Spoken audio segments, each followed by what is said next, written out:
About 3 years ago, my grandpa told me that according to the popular personality model in psychology, there are 4 types of people. He said that there are thinkers, emoters, people who are emotional, doers, and dreamers. He told me he thought that I was a dreamer. I didn't like the model because I didn't understand what does it mean to be a dreamer. I want to emphasize that this is a relative dominant model, so if you are a thinker, then you do have emotions, you do things, you do dream, but you're predominantly a thinker. If you're a doer, then you have emotions, you dream, you think, but you're predominantly a doer. But I didn't understand still, what does it mean to be a dreamer? Didn't seem to fit. The dreaming didn't seem to belong. So I thought there should be 3 types of people. But then I thought about it more. And I thought, wait, people see thinking and emotion as completely opposite one another. But really, they're pretty much the same thing. Our thoughts affect our emotions affect our thoughts. These are very intertwined. So I said, okay, we have a duality, an interconnected duality between thinking and emotion. And I thought, okay, doing really isn't so separate from thinking and emotion either. When we have thoughts, we do things in accordance with our thoughts. We have emotions. Our emotions cause us to do things. They motivate us to do things. So I thought, wait, doing isn't so separate from these either. And actually, even sometimes we do things and then we think about it later. There's brain scans that show this, that sometimes people do something and then the part of their brain that's thinking about doing it lights up afterwards. So I thought, okay, these are all interconnected. We have a triad. One other thing I want to say, though, too, is that thinking and emotion, the thoughts is supposed to be associated with the cortex, and the emotions are supposed to be associated with the limbic system. Well, these are actually very interconnected. So neurobiology would say the same thing. Thoughts and emotions aren't so separate as we think. Then I thought about dreaming. I thought, how does dreaming fit in with all of these? And I remembered what a psychology professor had talked about. She was saying that when we dream, we have thoughts, we have emotions, and we do things. But also when we dream, our bodies are paralyzed. Our spines are paralyzed. The reason our spines are paralyzed is so that we don't act out our dreams. Because in our dreams, we're doing a lot of things. We're running around, we're running from monsters, we're hiding, people are having sex. People are doing a lot of things in their dreams. But so we don't act these out in our beds or wherever we're sleeping, our bodies are paralyzed. So yes, when we dream, we have thoughts, we have emotions, we do things, but at the same time, we're disconnected from our physical. So I thought, dreaming is separate from these other 3. It kind of transcends these other 3, but it also encompasses them. Another thing I want to say is that we have thoughts in our dreams, but they're different than our thoughts regularly. So for instance, in our dreams, a part of our frontal cortex, or part of our brain, is disconnected. So when we're dreaming, this part is associated with planning, and recognizing what seems normal and what doesn't seem normal. So when we're dreaming, there might be monsters, there might be crazy things that in normal life we would say, hey, this isn't real. But we don't question it in our dreams. We just take it for granted. We're running away from a monster. Also, there's a different quality to our emotions, and there's a different quality to the things that we do in our dreams. One one thing I want to say too is that sometimes people describe lucid dreams where they recognize that they're dreaming while they dream. They recognize that they're creating this reality. In a dream, you're creating the reality around you. You're not a real person. Yes, you are a body in your dreams. You have an ego. You're protecting this body, but it's not real. And sometimes people recognize this while they're dreaming, that they're actually dreaming. This isn't reality. When this happens, they can do things like fly. They can do things that you can't really do in regular life. You could walk through walls, do crazy things like that. Okay. But that's only when you recognize that you're dreaming. But sometimes even when people can do some crazy things in their dreams. Okay. So then the next day, I drew another quadrant. In the first quadrant of this quadrant, I wrote contemplation. In the second quadrant, I wrote passion. In the third quadrant, Grandma, can you show this, please? When I'm drawing these out, contemplation, passion, thank you. In the third quadrant, I wrote flowing. In the fourth quadrant, I wrote knowing. We're going to get to hopefully what knowing is later, but for now, let's talk about some definitions. So we're going to go back to this first quadrant. Okay, so what is the definition of thinking? Well, our thoughts are really shaped by our egos or shaped by our identities. So let's say I consider myself to be a black person, then my thoughts are going to be shaped by this. The way I see the world is molded by the way that I see myself, my ego. And my thoughts are related to this. I want to say that neurobiologists say that thinking actually is completely physical, that there is no non-physical aspect of thinking. What they say is that all thoughts is the firing of what are called action potentials in the neurons in our brains, and the release of neurotransmitters in our synapses. This stuff seems complicated, but hopefully later we're going to see it's not that complicated. But they say, okay, it's based on neurotransmitters, firing of these action potentials in our brain, and different parts of the brain firing at different times, and this is all our thoughts are. They say it's completely physical. Others disagree. They say that there is a different quality to our thoughts that is beyond physical. You're going to see why this is important hopefully later. Emotions are also shaped by our egos. So for instance, once again, let's say I consider myself to be black. Somebody says, Ryan, I do not like black people. Then my ego is hurt because this person just hurt my identity with the way that I see myself, my ego. So I might get angry. I might fight that person. I might cry. If the person says, okay, I'll give another example. Let's say I consider myself a basketball player. And, I'm dribbling my basketball and someone says, hey Ryan, you're a great dribbler. You're awesome. Then I'm going to be happy because my ego is connected to being a basketball player. And this person says, hey Ryan, you're a good basketball player. My identity is, I'm feeling good about myself. I'm happy. Another thing I want to say about emotions is that our emotions are used to manipulate people a lot. So, like I said, if I'm a basketball player and someone says, hey Ryan, you suck at basketball, I get angry. Why do I get angry? Because I want to manipulate him. I want to make him, maybe say, no, Ryan, I'm sorry. You're a good basketball player. So my ego feels good about itself. We use our emotions a lot to manipulate people. I think that's pretty self-evident.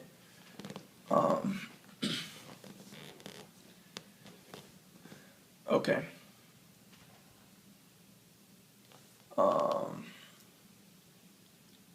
There's another thing I want to say about thinking too, which is pretty interesting, is that there's this show called The Secret. You could look it up on what is it called, Netflix, and it talks about how our thoughts can manipulate reality too.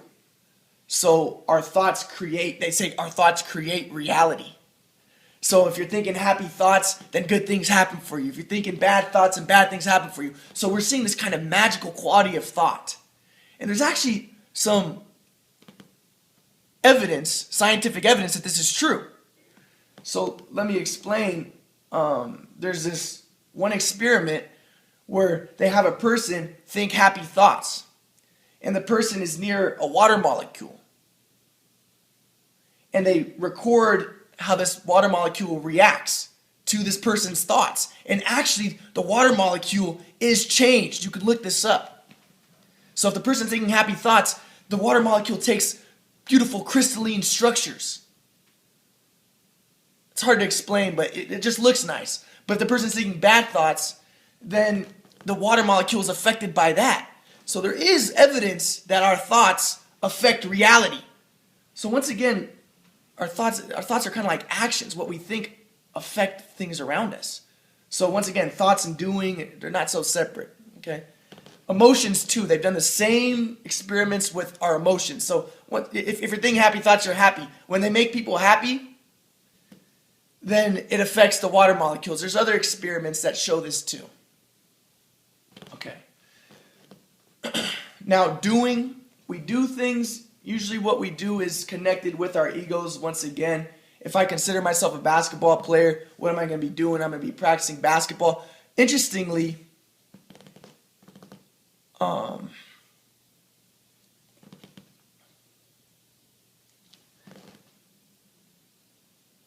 what we do affects our physical bodies. So if I play basketball all the time, my body is going to be affected by it. My shoulders might get bigger, and as your body gets big, as things change in your body, then it affects what you can do. So here's one example. There's this rock climber guy. I watched him on 60 Minutes. He climbed rocks all the time. And all of a sudden his hands became like super strong. And he was able to climb rocks effortlessly. So what he does, it affects his physical body, but his physical body affects what he can do. So once again, our physical bodies affects what we can do. People say that thoughts are physical, emotions are physical. Oh, I forgot to say that emotions are also related. Scientists say are completely physical as well. They say it's just related to, once again, neurotransmitters in your brain and hormones in your body. Okay, back to doing. Let me just say this. When I would play basketball when I was younger, sometimes I would think of myself as, I would think that of myself as black. The reason why I did this, that might offend some people, but the reason why I did this is because the stereotype is that black people are better at basketball.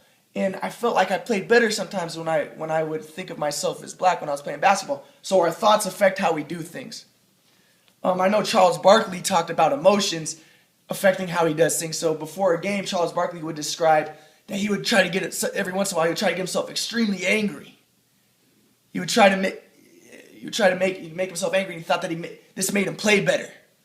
I remember I used to do this too for a little bit when I was playing basketball in high school. When I wasn't playing so well, but I would think before the game, I would think that the other player on the team said something bad about my mom, and this would make me angry. And then I would go into the game thinking, okay, this guy said something bad about my mom. I'm going to go all out. I'm really upset. I'm going to show him. So this is what I would do. So our emotions affect what we do, our thoughts. All these are interconnected once again. Okay. Now, dreaming. Freud talks about how our ego is central to our dreams. So he talks about the Oedipal complex, that really what people want to do is they want to have sex with their mothers and kill their dads. It's an interesting idea. But so what he says is that in our dream there's a latent reality and a manifest reality. So the manifest reality would be me drilling a hole with my screwdriver into a wall. Okay? This is a manifest reality, but he says there's a latent reality behind it. He says really that dream is about you having sex with your mom. So it's an interesting idea. But what he says is basically that our dreams, that there's a subconscious aspect to our dreams. What we do actually in our dreams isn't what we're really doing subconsciously. Now, I want to say, though, that, so in our dreams, remember, we're a body. We're always trying to protect our body. We're protecting our physical. We're doing things like having sex. Like I said, in our dreams, things are spontaneous because a part of your brain associated with planning is disconnected. So we're doing things we wouldn't normally do in regular life. So we might, people describe that they kill people. They sometimes are naked. Sometimes they cover themselves up because remember, you still have an ego. You're walking around naked and then you cover yourself up. You know, sometimes people say that they have a test. They have a test and they completely forgot to go to the test. This is their ego, right? This hurts your ego. If you miss your test, you get an F. You're messed up. You just messed up completely. This hurts your ego. So your dreams are really connected to your ego. People say that your dreams prepare you for reality. So, for instance, you have a dream that your house is on fire. Well, people say this prepares you for the event. Let's say that your house is on fire. In case your house is on fire, now in your dream you've already practiced running out of your house. People even say that your dreams, like thoughts, emotions, and what you do, affect reality. This is an interesting idea. I've heard a lot of people describe things like this, that they say they had a dream about something, and then later, in reality, something happened that was associated with that dream, as if the dream predicted that, or even created that reality. So this is interesting stuff to contemplate.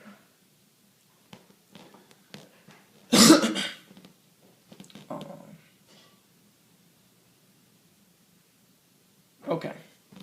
So now let's go to the definition of contemplation.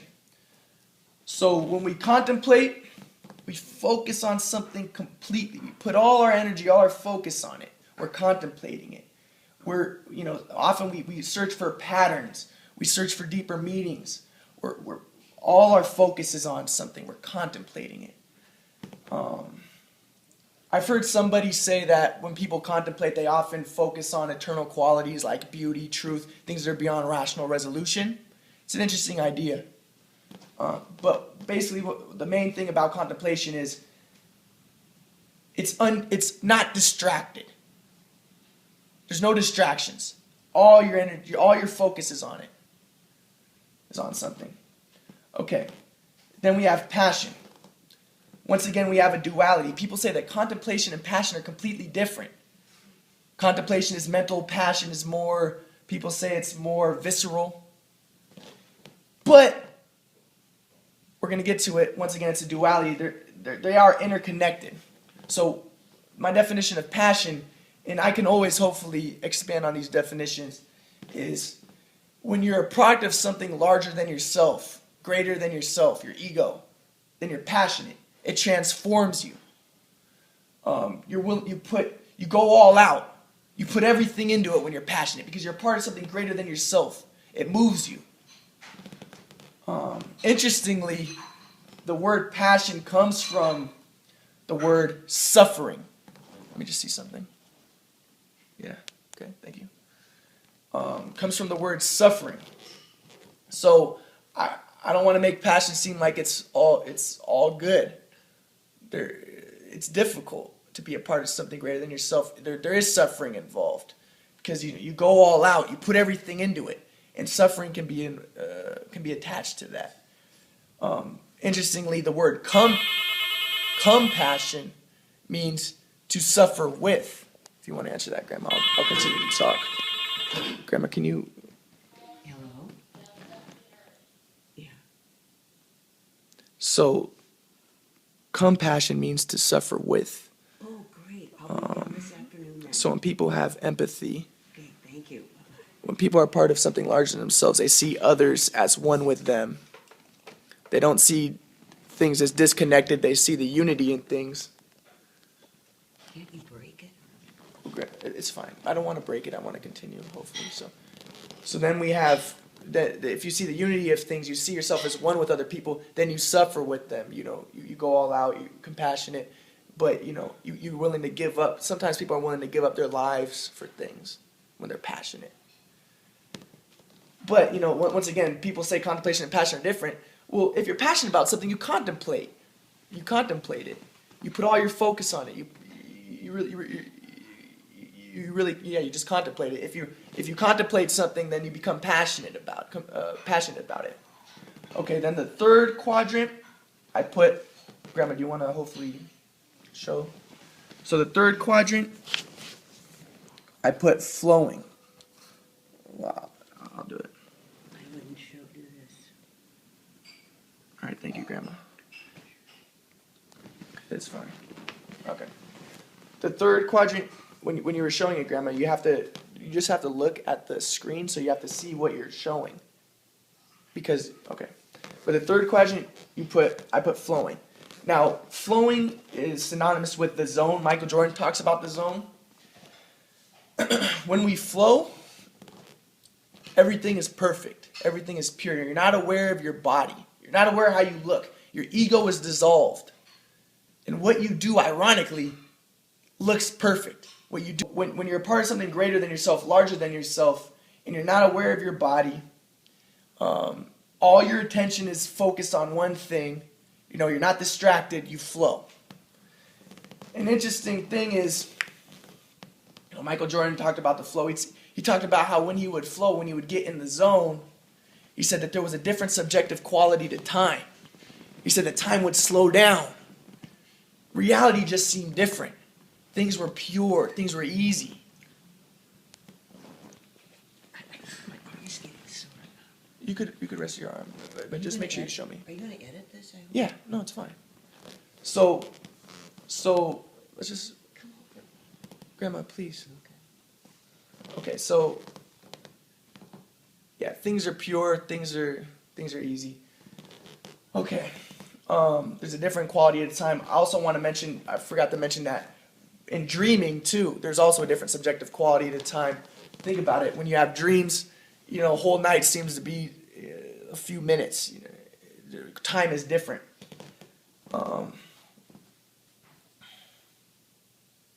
When people contemplate, when people meditate and they're contemplating things, they say that time seems different. When people are passionate, there's a different quality to time.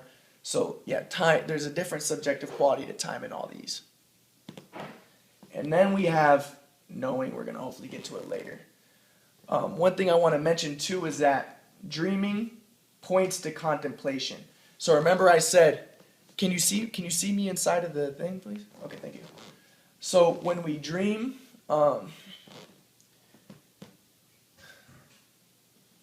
we are separated from our physical. We still have an ego, but we're also separated from our physical. We're starting to transcend our ego. Like I said, if you recognize your dream, you can do things like fly. Okay? This points to contemplation because remember I said when we contemplate, we focus on something completely. We look for patterns. We see the oneness of things. In order to do this, in order to contemplate, you have to separate yourself from your physical, from your ego. In order to truly contemplate, to see the things as they truly are. Okay. So, I'll just take it. So, the fourth quadrant, dreaming. Grandma, please can you just show it every once in a while like this? So, you see how I see what I'm looking at? That's what's being recorded. So, dreaming encompasses everything before it and also points to what comes after it. Can you do this? Can you show what I'm writing every once in a while, please, Grandma? Not really. Yeah. I should give it to you and let you do it. Okay, well then every once in a while I'll do that then, okay? Okay. Thank you. I can't do this much more. My arm's giving up. Well, you can put your arm on this. Rest your arm on this, please. Sorry, Grandma. Just. Okay. So.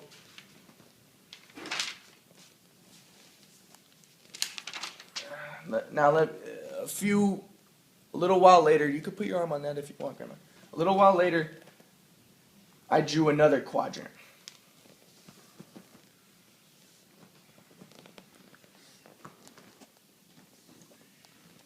In the first quadrant of the quadrant, I wrote sensation.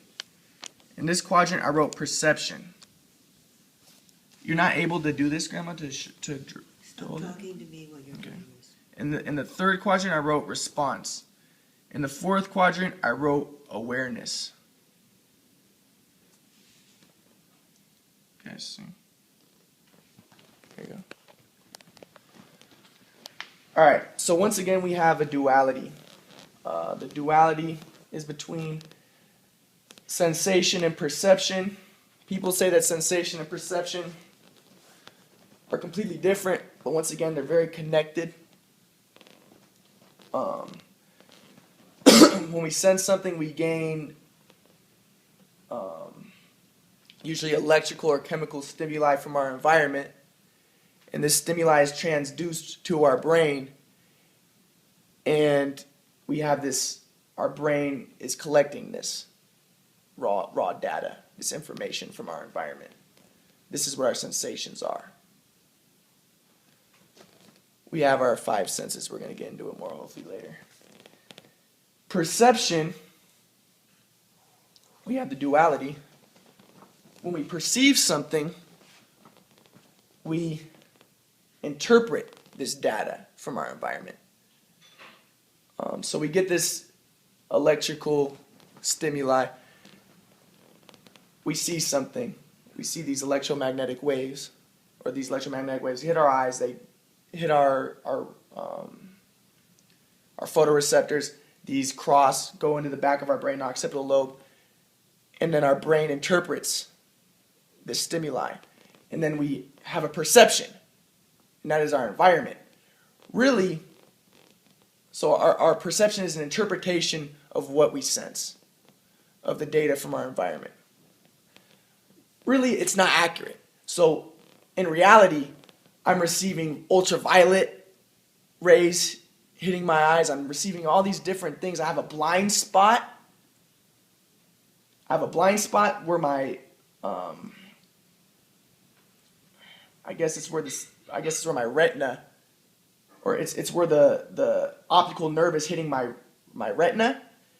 And in that spot, there is no information being put. And actually, if I put my hand in that spot, I can't see my hand. But what happens is my brain takes the information from our environment and it makes it seem like I don't have this blind spot. It fools me. It fills in this spot with what it expects to be there. So what I'm getting at is our perceptions, they take from reality, but they also manipulate reality a little bit in order to help us to survive, of course. It's beneficial to have our brain fill in that spot. There's a lot of other examples of this. Also, there's just examples of a ton of illusions. What illusions show is that our perception of reality is not completely accurate. So let me show an example of this.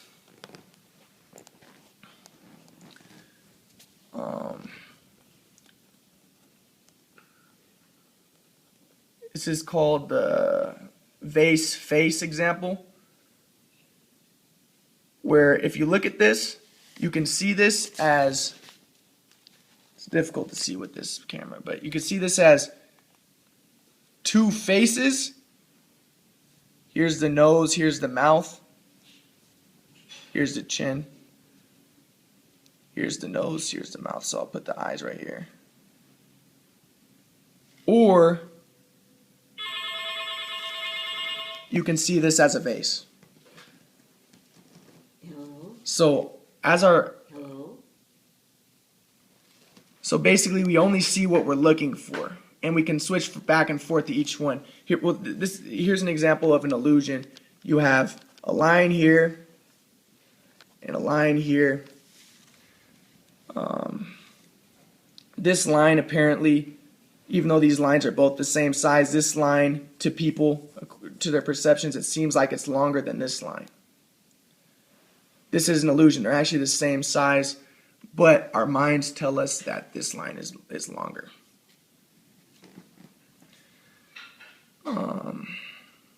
Okay. So basically what I'm getting at is our perceptions, they're kind of accurate, but they also lie to us, they deceive us. And you only see what you're looking for in a lot of ways. So we're going to get to this later. As our awareness changes, our perceptions change. So If you're aware of more things, then you're going to see more things. If you're aware of less things, you're going to see less things. But we're going to get to that more later. So sensation, perception, duality, and then we have response. This is the third quadrant. So we have sensations, perceptions, stimuli from our environment gives us these perceptions, and as a result, we respond.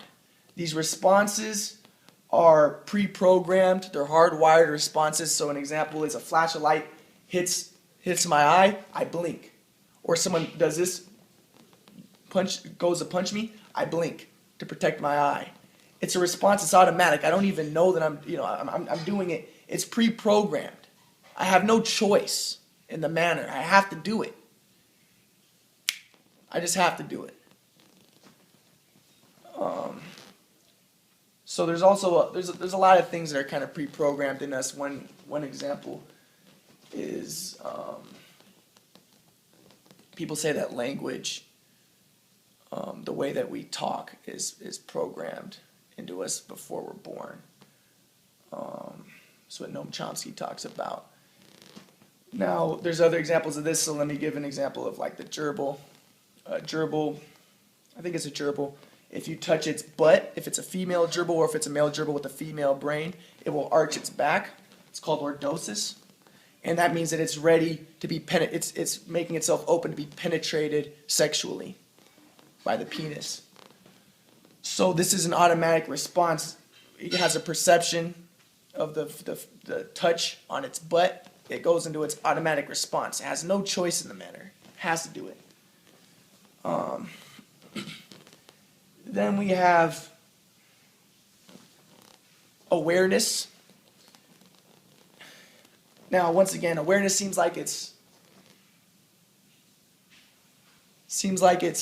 the same thing as all these. So what are we aware of? We're only aware of what we sense, what we perceive, and what we respond to. This is what our awareness is.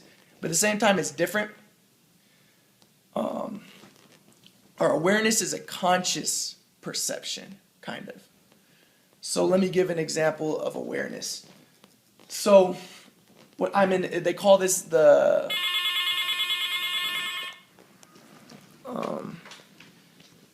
Hello? they call this the Who is this?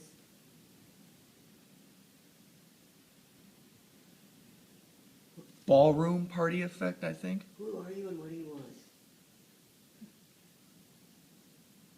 Who's that, Grandma? I don't know. These damn phone calls are coming. Okay. We can take a break, okay? We gotta take a break. Well, let me finish this, and then hopefully can you come back? Yeah, I've got a couple errands I have to run. This lady wants her money. Okay. I've got to do things. Okay, well that's fine, and you can do that, and then hopefully we can finish more later. Okay. So Can you do? You can't. I'm yet? gonna do it. I'm gonna continue on. So Oh, please. Okay. Okay. So we have the ballroom party effect. I forget how it goes exactly, but if somebody says, I'm in a party, and somebody says the name Ryan, I'm receiving a ton of perceptions of sounds everywhere, but for some reason, and I'm not listening to any of them. I'm not aware of any of these sounds. I'm only aware of the conversation I'm in. But if someone says the name Ryan, then all of a sudden I'm aware of it. I perceive it. I'm aware of it.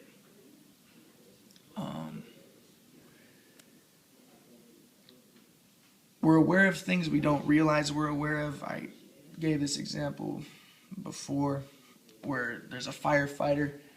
He's in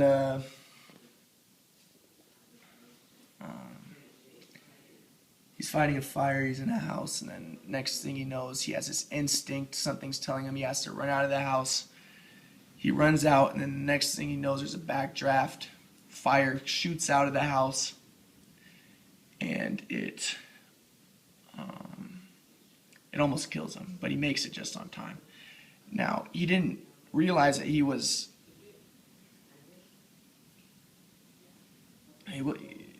didn't realize why it was that he had to run out, what told him to run out, what his instinct was derived from. It turns out scientists think that what happened was he fought so many fires before that he recognized something was different about this one. Maybe the air, the current inside of the place that he was in was different. Maybe there was, the heat was different than the normal times, and something told him something's different, I have to run out. So his awareness, so he ran out. He actually wasn't really aware of what it was completely. Kind of a subconscious awareness. We also have memories, other things that we're aware of that are different from our sensations, our perceptions, and our responses. So awareness encompasses these, doesn't exist without them, but it also is separate from them. I want to get to the fact too that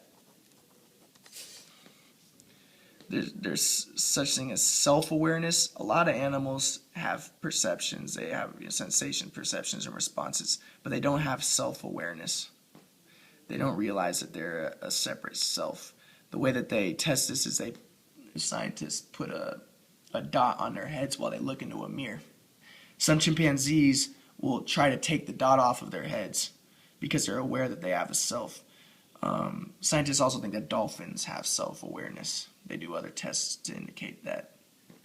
But not all creatures that have sensations, perceptions, and responses have self-awareness. Now, a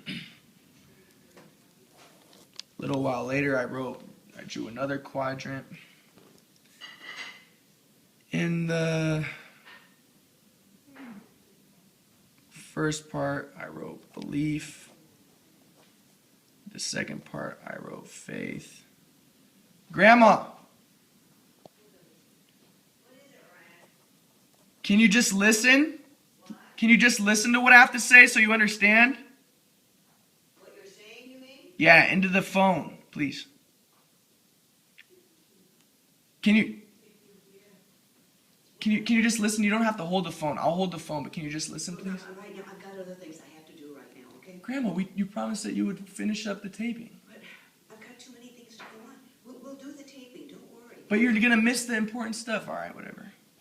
You're missing the important stuff. I thought that you could edit and you could stop and start. Can't you stop and start? I don't want to stop and start. Well, we have to. We can't just do this continuously. Okay, whatever. Okay. So we have belief, faith, behavior, and belonging. This is annoying. Whatever. All right. So, belief and faith, we have a duality. Once again, people say belief and faith are completely different things. But they're not. What we believe in, we tend to have faith in. What we have faith in, we tend to believe in. According to the Webster's Dictionary, according to dictionary definition, a belief is something that you trust is true, more based off of empirical evidence. Empirical evidence is evidence from your sensations and perceptions. This is important because remember I talked about how dreaming points to what comes after contemplation. Well, awareness, self-awareness, which is based off of our, awareness is based off of our sensations and perceptions. It points to belief, what comes after it. We often believe our sensations and perceptions. Like I said, you can't believe them because they often trick you. They're stereotypical. They're simplistic. They take a simplistic picture of reality and they tell you that this is true, but they're not exactly true. So,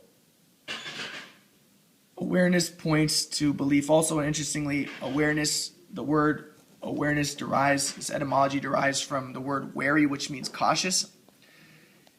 When you have a self, you're cautious, you want to protect it. That's why you have these automatic instinctual responses to things, to protect yourself, to preserve it. So, one way to make yourself more comfortable, to make life easier, is to start to believe things. So, when we're aware of things, it has the connotation that we're not so sure of it, we're aware of it, we can't quite put our finger on it, we can't quite say exactly what it is, but we're aware of something. Same thing with sensation. We sense something. We're not quite sure what it is, but we sense it. Same thing with perception. I perceive this to be true, but I'm not quite sure. I'm a little more sure than when I sense it, but I'm not so sure. Yeah, so basically what I'm trying to get at is, with all these, there's uncertainty. Well, to make yourself more certain, you start to believe. Makes things easier for you. So, okay. So self-awareness encompasses everything before it, and it points to what comes after it, belief. Faith, according to the definition, is something you trust to be so because you have a desire for it to be so. You want it to be so. I used to think that that was a good definition of faith, but I think that, interestingly, people tend to have faith in things that are true in a lot of ways. I'm going to get to that more later. But when I look at the world religions, I see that people aren't just believing random stuff, although it seems to be so. They're not just believing random stuff because they desire it to be true. There's actually a lot of truth in these religions. So, okay.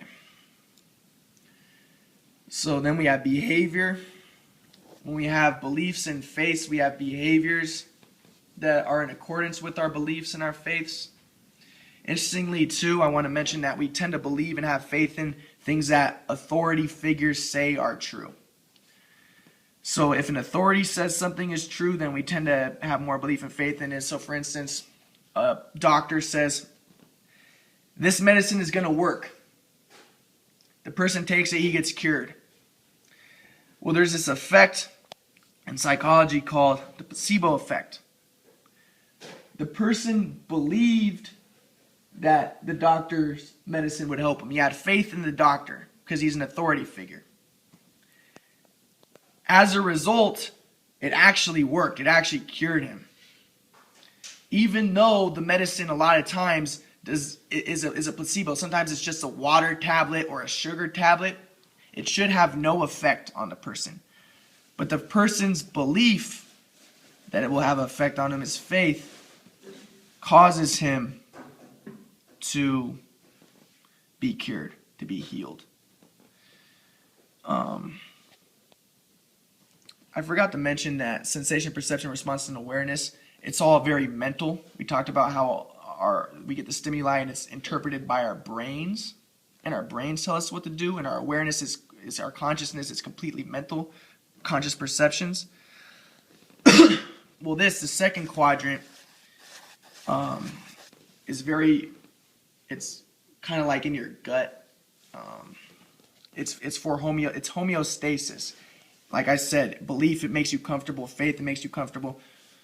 Behavior, people have these behaviors that keep them comfortable, that keep them safe. It has a homeostatic effect.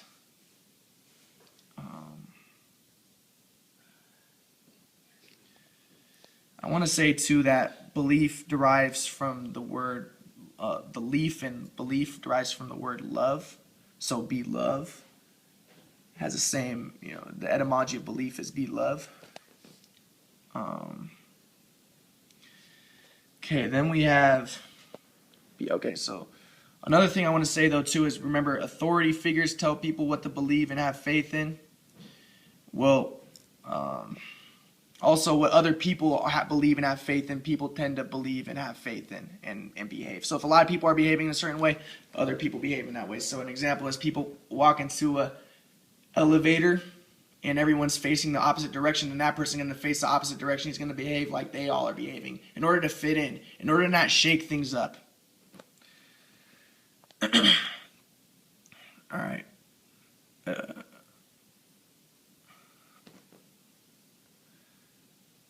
Another example is scientists will have a group of people in a room, and there's different sized lines that they're showing them.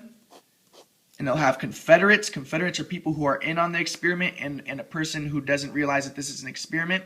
And the confederates will say that all these lines are the same. And then they ask the person who doesn't realize this is an experiment, are all the lines the same? And the person often will say, yes, all the lines are the same. Sometimes he actually believes all the lines are the same because he doesn't trust his perceptions. He thinks there must be something wrong with me because everybody else believes that this is true. Other times he just says it so he will belong, so he doesn't shake things up. He doesn't want to stick out. He doesn't want to make people upset, so he just goes along with everyone else is saying. So what we're going to get at is belonging. So once again, belonging encompasses all of these. So if we have the correct belief, faith, behavior, then we belong.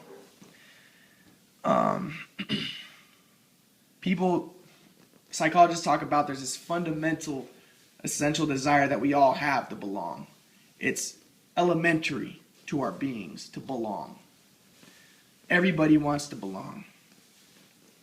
I want to say this too, that our desire to belong shapes our beliefs, faith, and behavior.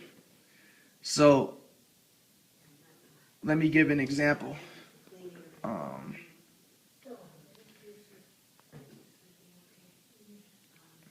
I went to a black church, African American church.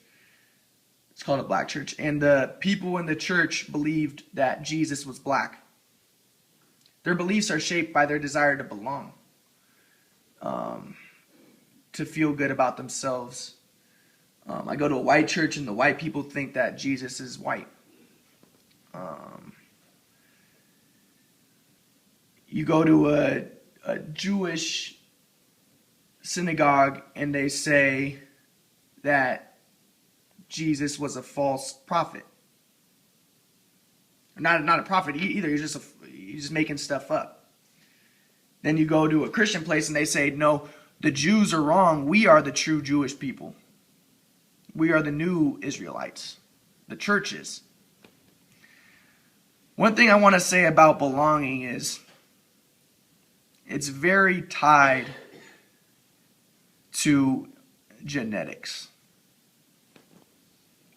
All right, so I have to give a little story about genetics.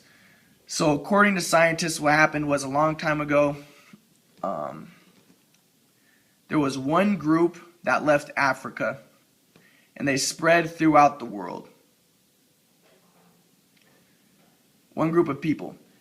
Now, everybody who lives outside of Africa, whether Asian, white, Native American, everybody who is outside of Africa, or Australian, everybody outside of Africa, trace their ancestry to one woman that scientists say, they call her the mitochondrial Eve, and they say that that woman was a part of that group that left Africa a long time ago. So what this demonstrates is this. They find that everybody outside Africa can trace their lineage, trace their genes back to one woman. So they all, Asian, whites, Native Americans all share this ancestry. But if in Africa, there's a lot more families that were around. Only one family left Africa. So within Africa, there is more genetic diversity within Africa than throughout the whole rest of the world.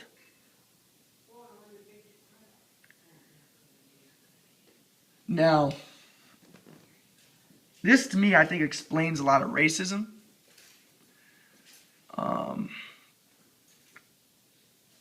If you look at imperialism, colonialism, all this, Africans were always treated really bad, and people always looked at Africans as subhuman. They would describe them, as inferior. They didn't like them. They just didn't like them. And I think that the reason why this is a part of it is because it's based on genes. They don't share maybe as many genes with Africans. So they dehumanize them. And this allows them to do what they have done. In colonial times, they really treated Africans brutally.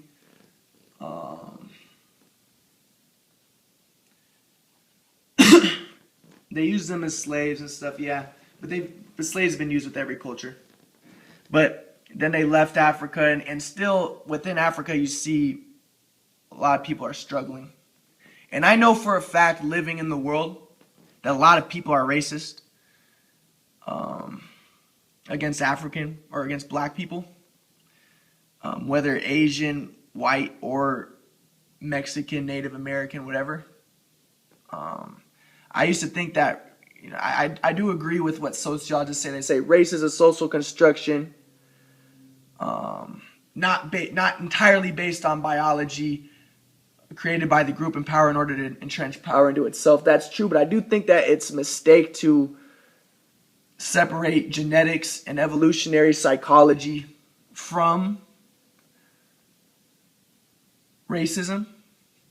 So I look at the colonial stuff, and when people would go to Australia, they would look at the Australians, and remember I told you that the Aborigines, Australians, they share it as a common ancestor, and they wouldn't talk. They would talk about the Aborigines people or Aboriginal people as they would say, they're good people. We like these people, and they share features with them more.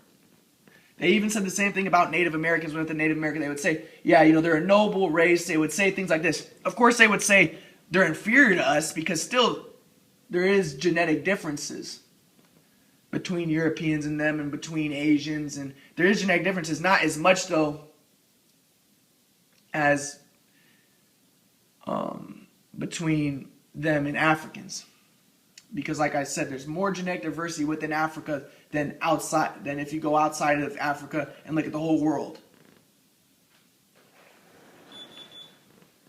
A white person and an Asian person share a common ancestor. There's less genetic diversity sometimes more often between a white person and an Asian person, or a Native American person, than between a white person and a black person.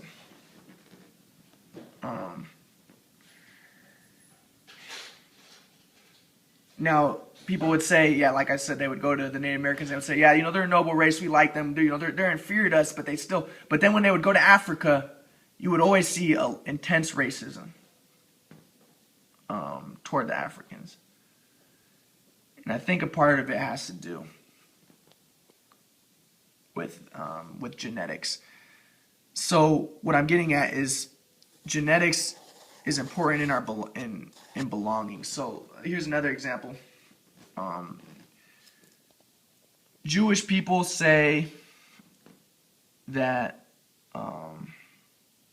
that they are the chosen people. This is their belief. And they have faith in this, and they, I think it has to do a lot with genetics. If you look at the genes of Jewish people throughout the world, they do share a lot of genes. They do have a common origin. But this is the interesting thing. So this is with me too. So if you're not a Jewish person, then I've experienced it a lot. I have a lot of firsthand experience with it. You're not treated so well. So I'll tell you this: my grandpa is Jewish. His last name is Cohen. He's an Ashkenazi Jew. My grandma, on her mom's side, is Sephardic Jewish. And so this makes me, according to the Talmud, Jewish. But I would not tell people a lot that I was Jewish, because growing up, I like to study Christianity, and my grandpa would tell me, that he didn't like the whole Jewish religion because he thought it was too belonging oriented, racist. Now, I've experienced this firsthand. So, for instance, I went to Israel recently, and I'm hanging out with a little girl. That sounds funny. I was staying at a person's house, and for Shabbat, and this little, I'm playing around with this little girl, and she's showing me her songs like that she's taught in her school, and she's like, yeah, she's singing her songs, and one of her songs she just starts singing. She's like, push the goy away, no goy here. I forget how it went. But I thought that was really funny because they're inculcating within this girl at this young age this sense of superiority, this sense that the Gentiles are, because what a goy means is a Gentile. Or at least that's what she thinks it means. It actually has a different meaning, but that's what they think it means. But she's seeing that as, seeing them as inferior, push them away, we don't want you around. She's singing this in her song.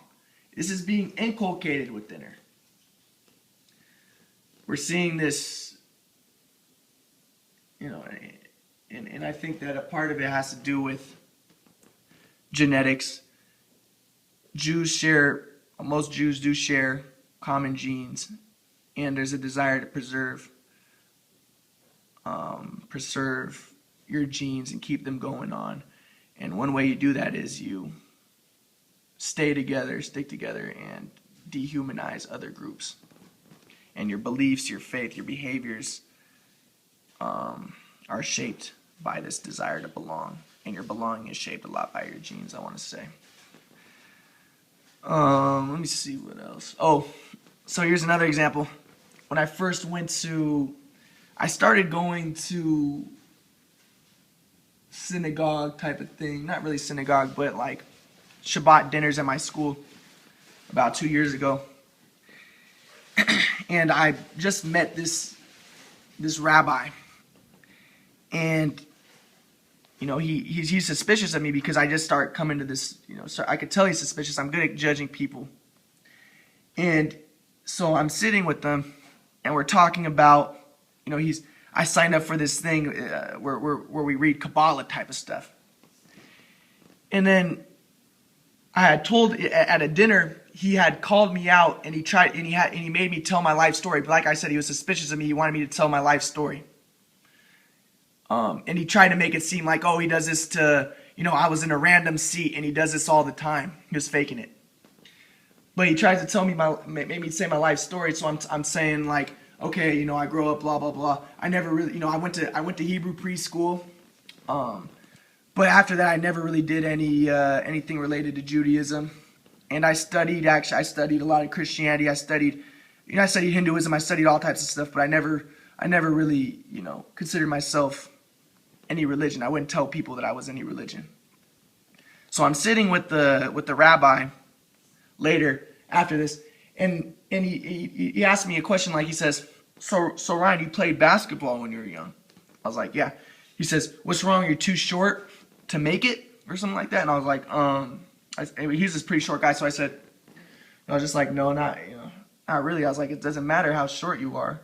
It matters that's you see a lot of short people doing good. I mean, yes, like I said, what you can do is related to your physical in a lot of ways, but there's a lot of people who can flow, who are good, who are small. So I was like, no, that's not true. But then he's typing in his phone. He's ever since I met this guy, he's treating me like this because he's suspicious that I'm not really Jewish. He gets up and then he leaves. Well, no, he says, hold on, I have to make a call. So he leaves. He makes me sit there. I'm sitting in front of a lot of people. We're in a big room. Makes me sit there for about 23 minutes. It was a 30-minute meeting. He comes like the last minute, literally. Not only that, he made me wait to talk to him in the first place. So then he comes back, and I'm feeling really sad because why? Because I'm not belonging. I'm feeling upset. I feel like I want to cry. So then he sits down, and I told him, Rabbi, if you want, what's the deal? I said, if you're worried about, like, what are you worried about? Are you worried about the fact that I study Christianity? I said, don't worry about that. I don't consider myself any religion. He was like, okay. He says, well, I wanted to ask you about that. He says,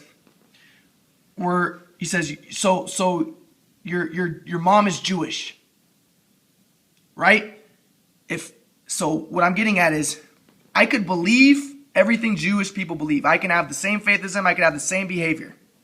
But if I don't share the same genes, if I don't fit in their group, I don't belong. So belonging is different than these.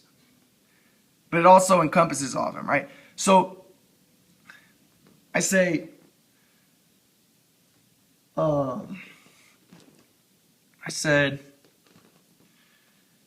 what did he say?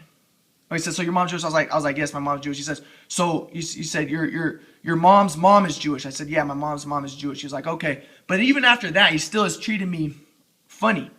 So then I tell him, well, he sent me a message, do you want to do blah, blah, blah, I don't know. He still treated me funny. So I told him, because my grandma was coming that weekend, I told him, hey, have my grandma come to the Shabbat dinner with you. After that, he was like, oh no, that's fine. After that, he started treating me better.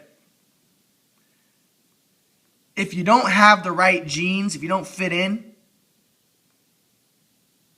you could have the right behavior, belief, faith, and everything, you still won't belong. So belonging encompasses all of these. This is different.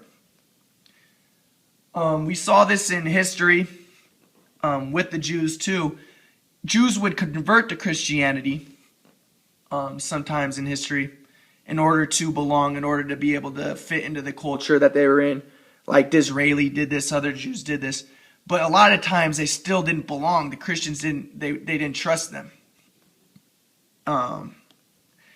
Same thing when the colonialists were going to, like, Native America, they went to see, are these people savages? Can we convert them to Christianity? Are they even worth it? Can they belong with us? Like I said, I think it's, they ended up saying, oh, these people are kind of noble people. They didn't like them so much, but they were okay with them. So they said, okay, we'll convert them to Christianity. They can belong with us.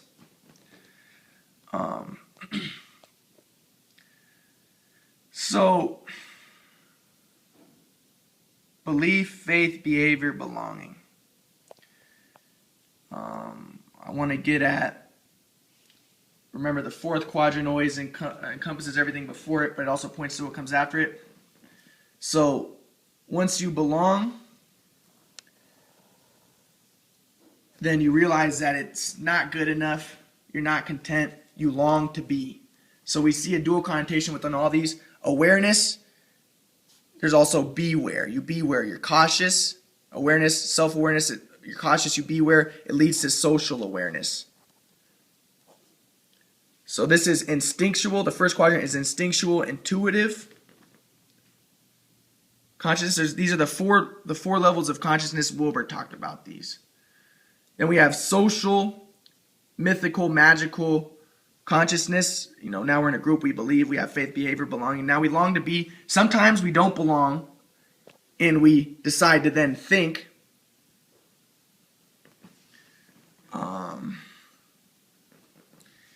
So then we have thinking, emotion, doing, and dreaming.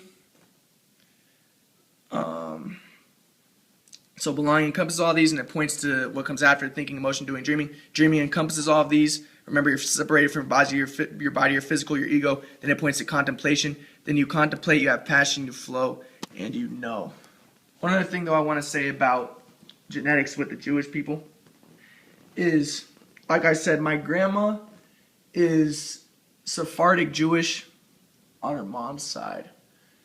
So geneticists have studied the DNA of Jews, and what they discovered is that Sephardic Jewish people, they can trace their ancestry on their mother's side to the Middle East. They think that perhaps there is truth to the fact that Sephardic Jewish people, their lineage goes back to the Middle East, that there could be a relationship to them and the original Israelites. This concludes Yemenite Jews, just Sephardic Jews. Ashkenazi Jews, my grandpa is an Ashkenazi Jew. they have studied their DNA, scientists have studied their DNA, and what they've discovered is that, yes, even Ashkenazi Jews can trace their lineage, their heritage, back to the Middle East, but that's only on their father's sides. Because what they say probably what happened is Jews went to Europe, and the male Jews, the merchants, they went to Europe and they married local women. And this, and you can look this up. This is from studies at Harvard, studies at, this is legit stuff, Yale, all these places. So what they think is that probably what happened is the male merchant Jewish men went to Europe. They married local women, and then that's how, and then their children were considered Jewish, or at least they considered themselves Jewish, and they continued to pass on, the Jewish tradition continued through the father within the Ashkenazi Jewish people. These are the European Jews. So yes, they can trace their lineage back to the Middle East, but it's only on their father's side. Well, according to the Talmud is the Jewish book of law, the one that they consider to be very important. They say that in order to be Jewish, your mother has to be Jewish. So that would make me Jewish. But the rabbi, who was suspicious of me and didn't treat me very well, actually, he's not technically Jewish, genetically. Because his Jewish DNA comes from his father's side. It doesn't come from his mother's side. And they've studied this with all the Ashkenazi Jews, and this is true. I actually started studying this after he treated me like that. And, like I said, that's just the way it is.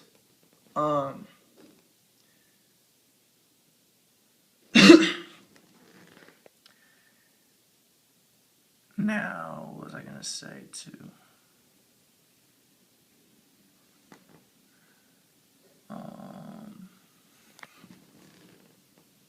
Oh, and another thing is, my grandpa's last name is Cohen.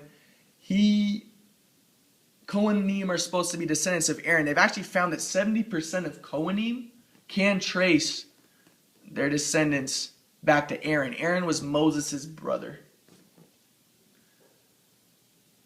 The interesting thing is, the Levites, though, I just want to put this out there. The Levites were also kind of, they had duties with the, kind of like the Kohanim, who were the descendants of Aaron, but they had duties like them. They were kind of like second-class priests. The Kohanim were the first-class priests. But it turns out that within the Ashkenazi people, a lot of people who are Levites have ancestry from the Khazars. Because the idea is that the Khazars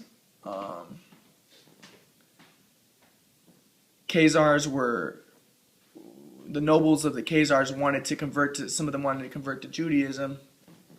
So they thought, well, let's convert as Levites. We'll be, a high class. So the Khazar hypothesis is incorrect. People say that all Jews are Khazars. No, actually the Jews can trace their lineage back to the Middle East through their father's side. But it is true that Levites, a lot of Levites, have Khazar DNA.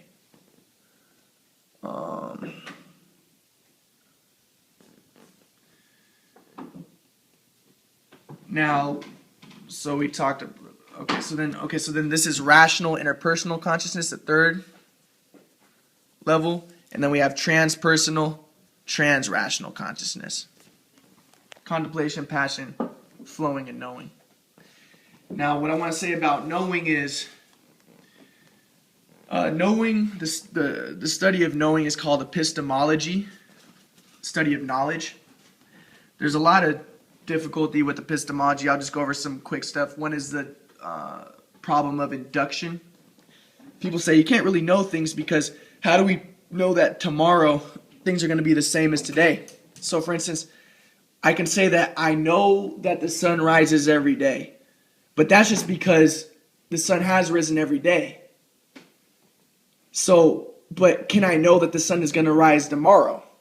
Well, the only way that I can say that is by say that, yeah, I know the sun's going to rise tomorrow, is by me saying, well, the sun has risen before every day, so it should rise tomorrow.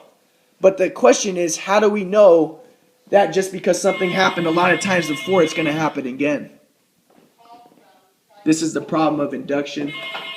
So people, I think it was Hume, said that knowledge is difficult because of this. There's also the problem of deduction.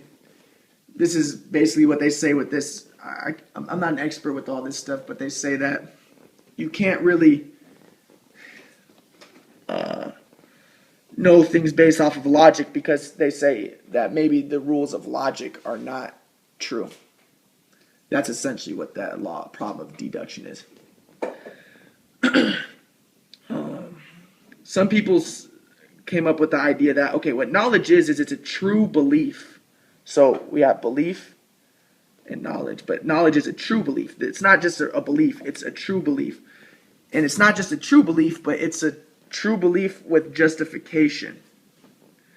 So the example is that they use is, I flip a coin and it lands on its heads, and I said heads. I believed that it would land on its heads. It landed on its heads. That was a true belief, but it didn't have justification. I couldn't say why it was going to land on its heads. I didn't have good justification for it. So it wasn't actually knowledge. But if it was a trick coin and it always lands on its heads, and I said, well, the reason I know that it was going to land on, knew it was going to land on its heads was because it was a trick coin, then I say,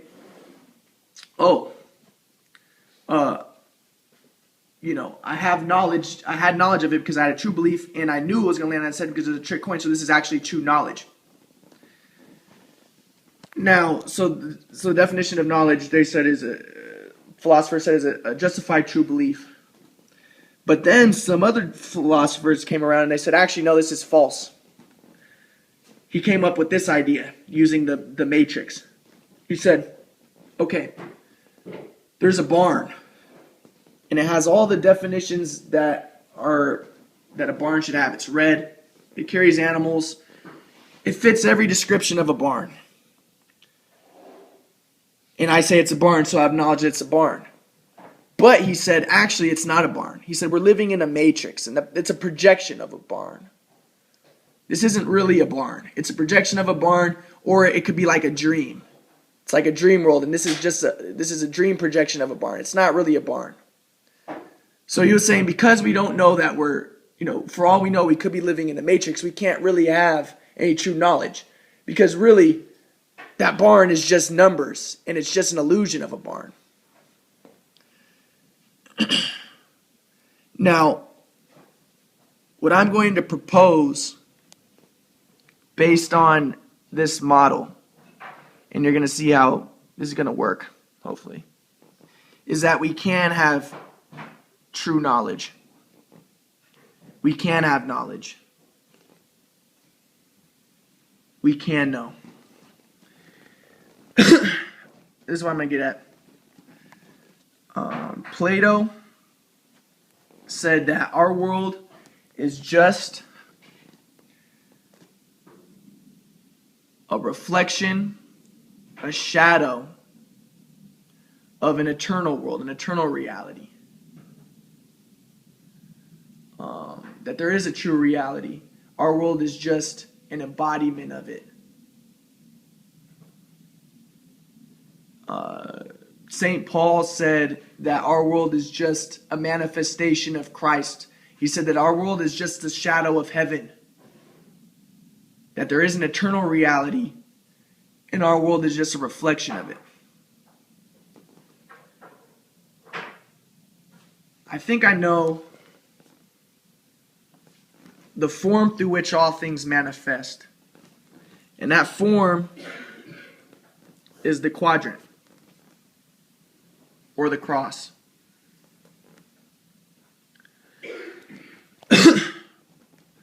So, hopefully I'm going to explain this coming up soon. So we have knowing. I want to say that according to the Bible, let's just look at how people know, or whenever we see the word knowing in the Bible. Give a few examples, a few quick examples.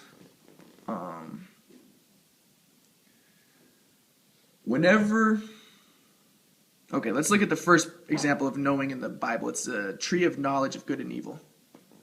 Adam and Eve disobey God's commandment, or God's command, and they bite out of the tree of knowledge. God says after this, now you will surely die. So we see a relationship between knowledge and death, and knowledge and disobedience. Remember, here's obedience: belief, faith, behavior, belonging. I want to say too that behavior is patterned doing, something you do over and over again usually, and it's usually in accordance to your belief, faith, and also to what authority tells you to do. And authority usually comes from the knowledge of the time, but we're going to get to that more later. So, but I was getting at, so they bit out of the apple, they disobeyed, so then they knew. So, knowledge. So we see a relationship between knowledge and disobedience, and knowledge and death.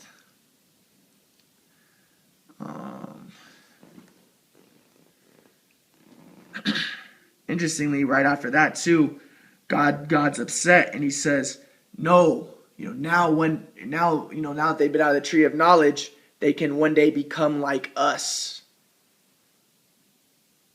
So we see a connection between knowledge and a connection with God. Interestingly, I think it was Aquinas said that when we contemplate, this is what brings us in a connection with God.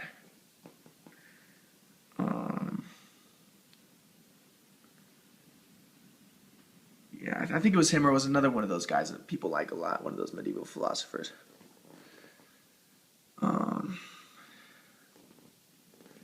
So that's the first example where we see knowledge in the Bible. Throughout the whole Bible, death is always equated with not obeying, being rebellious. So the Israelites were always being rebellious. They were always not obeying. And they were always being killed. God would always punish them and he would kill them. So for instance, one time the Israelites were not obeying Moses and what God was telling through Moses, and even Moses wouldn't obey. And then but what Moses said was, okay, fine. If you're not going to obey, you guys are going to know that God is with me. And what I'm going to do is I'm going to open up the ground. It's not going to be a natural thing. The ground is going to open, and you guys are going to be swallowed up. And then you're going to know that I'm with God. And the Israelites were like, whatever. We don't believe you, whatever. We're not going to obey. Then Moses says, okay. And then they're swallowed up. So then they know, you'd think that they would know that God is with them. But then even after that, they continue to be disobedient. And then Moses says, okay, I'm going to... they continue to be disobedient. And, God said that they had to wander around the desert for another 40 years. But then they're like, no, we'll go to the promised land now. The reason why they were... fighting with Moses in the first place was because they wanted to go back to Egypt, and they're disobeying the commands, and they're like, fine, we will go into the promised land, like God wants us to do. But then, so they're disobeying once again. God had said, now, okay, you have to go back to the desert for 40 years, but they're saying, okay, fine, we'll fight. But then they fight and they get beat back down. But so basically, what I'm getting at though is we see an equation of death and disobedience. Whenever there's disobedience, there's death. But we've made an equation between knowledge and death. Knowledge, death, and disobedience. These are all related to each other.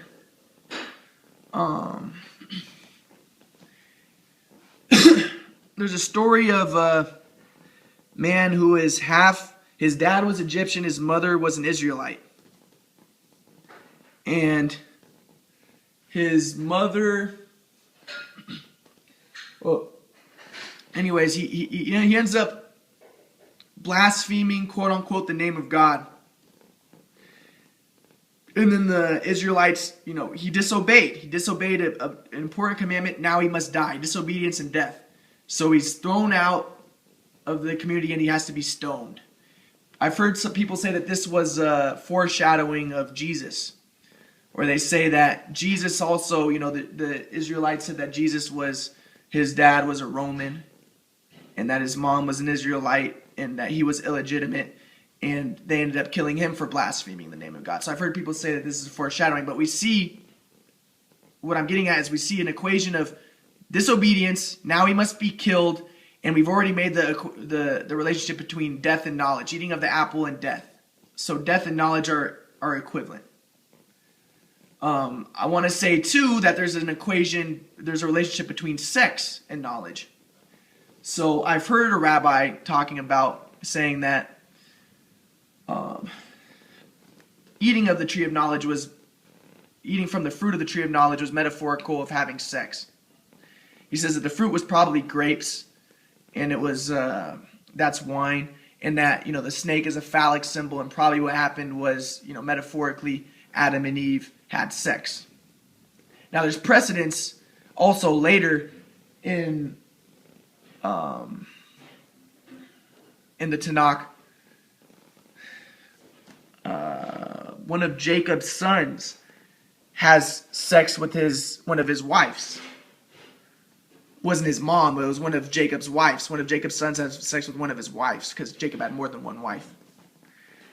And what it says is that the son brought the mother a mandrake, a fruit. And then it says, then he knew her. And knowing is supposed to be sex. And then it says that Jacob is upset because he had disgraced one of his wives. He had sex with her. We also see other instances of this. When Lot was being held, was living with these people, some people in the community wanted to have sex with Lot. And they said that they wanted to know him. Instead of saying they want to have sex with him, they say that they want to know him. But then the people who were saying says, no, don't have sex with Lot. Have sex with, know my daughter instead. So he lets his daughter out, and then they, rape the daughter, and then she dies. So they knew the daughter. They had sex with the daughter. So we're seeing an equation between sex, knowledge, death, and obedience. Or disobedience. We see the equation between disobedience and death all the time. So for instance, if you disobey the Sabbath, you must be put to death, and the death is on your own head. If you have sexual relationships that are not proper, you must be put, it says this in Leviticus, it says throughout, you must be put to death. Or they'll say, you're cut off from the community. Being cut off from the community is equivalent with death. You can't live outside of the community. You're in the wilderness. If you're outside the community, you're dead. Here's another example of this. If somebody gets sick and has leprosy, they are considered dead by the community. They're cut off. But if the person's leprosy leaves him, if he becomes cured of his leprosy, then he must go back to the priest. What the priest will do is he will get two doves. He will break the neck of one of the doves and get its blood, and then sprinkle the blood on the other dove, and then let the other dove free. This is a metaphor of death and resurrection. So there's the death of the one dove, and then the sprinkling of the blood on the other dove, and then releasing of that dove. That dove is free. So the death and the resurrection. What it's saying is that person was dead to the community. He had leprosy, he was dead. But then he came back, he was cured, he came back to life. Now he's a part of the community again, he's back to life. When you're part of the community, you're alive. So we're seeing, let me reiterate one more time, disobedience and death, death and knowledge, knowledge and sex. I want to say that this is an interesting idea, that, remember, that sex is metaphorical of death. So the French say that an orgasm is a little death, because what happens is you have an orgasm, and then your body, all your sensation goes to that, you feel bliss, and all your sensation is going to that part of your body. And then, you're also naked, and you're having sex with the woman. The same thing with the woman. When she has an orgasm, it's called a little death. But, I'm pretty sure, or at least they call the man's orgasm a little death. But then, all your sensation leaves, goes to that one spot. There's a feeling of bliss. And then there's the ejaculation. So there's the ejaculation and then the fertilization of the egg and then the birth of a new person. So there's kind of like your death. The ejaculation is called the little death.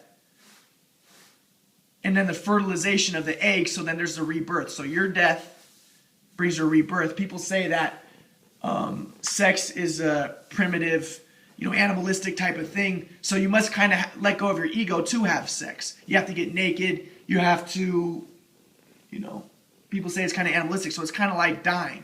And also you hear the moaning when people have sex. This is kind of metaphorical of death. So then there's the sex, this death of you. And also the oneness, you become one with the person you're having sex with. So that's metaphorical of a death of you. And then out of this comes a birth, death and the resurrection. Well, interestingly, when Jesus is on the cross, after it, the centurion says, then he knew that he was God. So we see the equation of death and we see the death and knowledge. This equation. We also see throughout the Bible. So the way I see when the Israelites leave Egypt, they cross the river. It's always important that these crossings.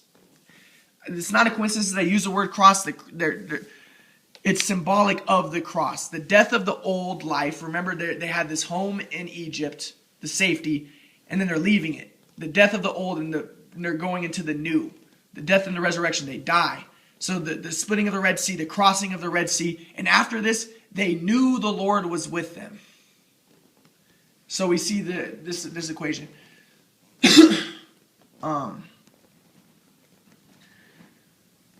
Another example is Samson.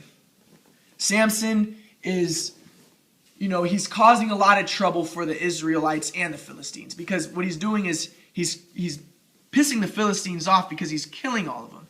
And this is upsetting the Israelites because the Philistines are saying, man, the Samson guy who's an Israelite is killing all of us. He's pissing us off. Let's kill this guy and let's also kill the Israelites.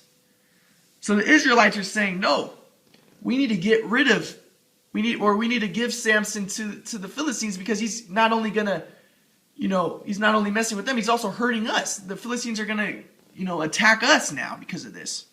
So Samson agrees with the Israelites. Fine, I'll let you guys give me over to the Philistines. You guys just promise not to kill me. Just hand me over to the Philistines. So they end up allowing him to be handed over to the Philistines. But then he's being tied up. But then he breaks the walls. His hair grows back.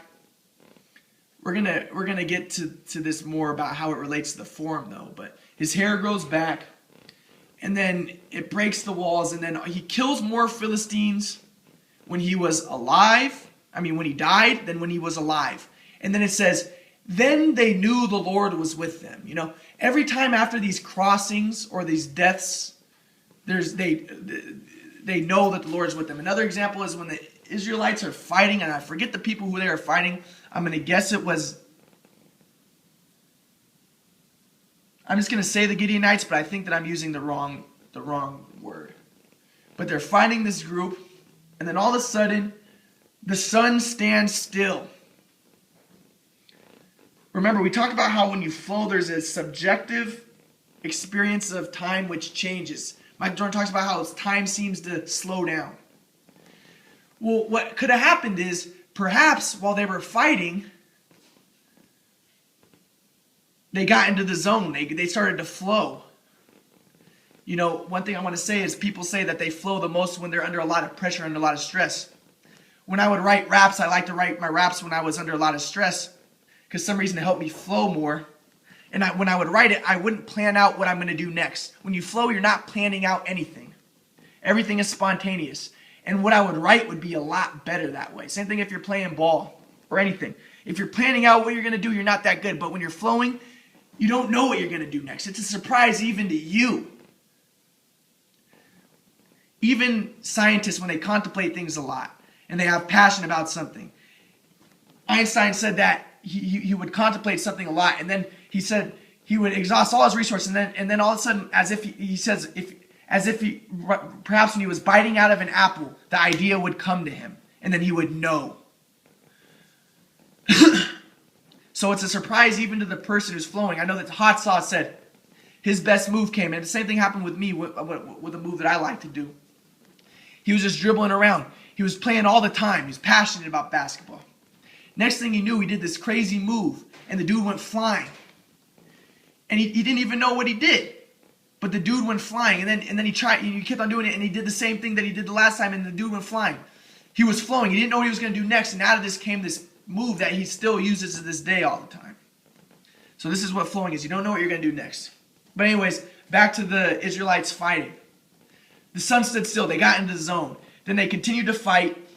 And then all of a sudden, rocks, kind of like with the Philistines. Remember with Samson, the rocks fell from the sky and killed all the Philistines. Well, rocks fall from the sky, kills the Gideonites, and it says that I don't know, but it says then the Israelites knew that the Lord was with them. So perhaps the sun really did stand still, if you want to think of it that way. Or you could think of it as they got into the zone, subjective experience of time, and then they just started to really dominate. Another example is, so we see the equation of this flowing and knowing. Another example is Moses is watching the Israelites fight a group of people, and then I think it was Joshua and maybe Caleb, I forget the other guy, but they start holding Moses' hands out. They hold his hands out like the cross. And every time they would do this, this is what a famous Christian philosopher talked about. This is how he saw it. Whenever you would go out into the cross, then the Israelites started to dominate. They started to win. So my idea is they got into the zone. Whenever Moses started doing that, it was representing of them dying to themselves, dying to their egos. You know, like I said, when you're under stress, you start to flow. You can't think about what you're going to do next. You know, when you're in the foxhole, you're not thinking about anything. You have to let go of your body or else you're going to be killed. So when Moses would put out his arms representing them getting into the zone, they would do well. He put his hands out like the cross. And then they knew the Lord was with them. So we see this equation of the cross in them knowing. When Elijah turns to Elisha, he crosses a little stream of water. He drops the water and he crosses it. Right then he dies. His soul goes to Elisha. And then, of course, they know the Lord is with them.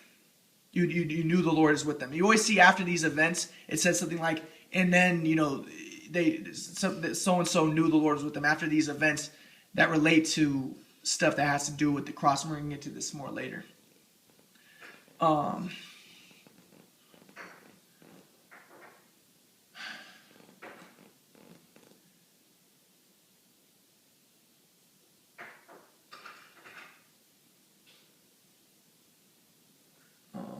me see what else.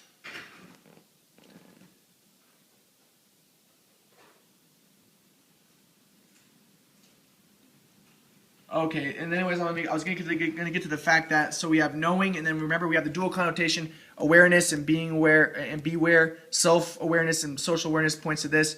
Then we have belonging and longing to be, it points to this. Then we have dreaming. I look at there's the I in thinking and am in dreaming. So I think, therefore I am. But you start to become, separated from your body. It points to what comes after it. And then knowing. The dual connotation of knowing is no thing. Also I want to say, when you know, you're in the now. You're in the moment. When you're in the zone, you're in the moment.